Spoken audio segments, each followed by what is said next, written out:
Assalamu alaikum, I'm Aisha and you're watching SAMAA News. Here are today's headlines. US President Donald Trump says ISIS second-in-command Abu Bilal al-Minuki has been killed in an operation carried out by American and Nigerian forces in Africa. In a post on Truth Social, Trump described the mission as flawlessly executed, saying the militant leader was tracked through intelligence and targeted after attempts to hide across the region. The announcement comes amid ongoing counter-terrorism cooperation between the United States and Nigeria, which has long battled ISIS-linked and other extremist groups in West Africa. US President Donald Trump has said that Washington is prepared to sign an agreement with Iran if Tehran suspended its nuclear program for 20 years.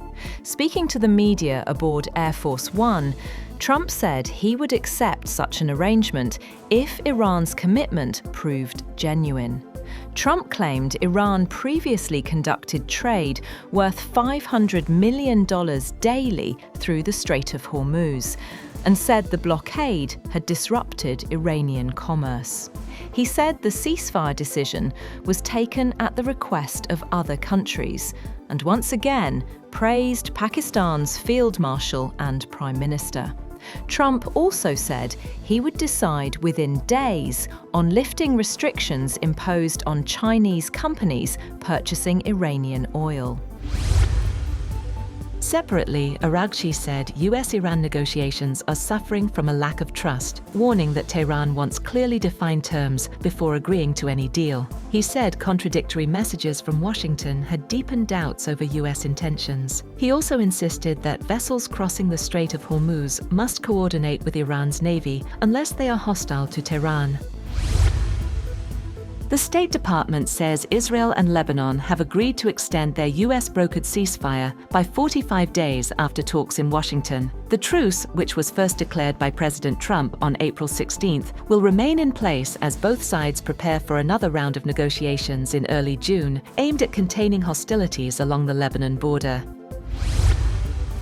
Ukrainian President Volodymyr Zelensky vows a strong response after a Russian strike on Kyiv killed at least 24 people, including 3 children, in what Ukraine described as the largest aerial attack since the war began. Authorities said a 9-story apartment building in the Darnitsky district was hit during widespread missile and drone strikes across multiple regions, with rescue operations continuing. Zelensky warned the attack will not go unpunished and said Ukraine is preparing further long-range strikes on Russian oil and military infrastructure. The Democratic Republic of Congo has confirmed a new Ebola outbreak in its eastern Ituri province, with at least 80 deaths reported, the health ministry said. Officials said 246 suspected cases have been recorded, with infections linked to the Bundibugyo strain of the virus detected in multiple health zones, including Bunia, Mongwalu, and Rwampara. The outbreak is Congo's 17th Ebola episode. Authorities have activated emergency response measures, while the Africa CDC warned of cross-border risk due to proximity to Uganda and South Sudan and ongoing population movement in the region.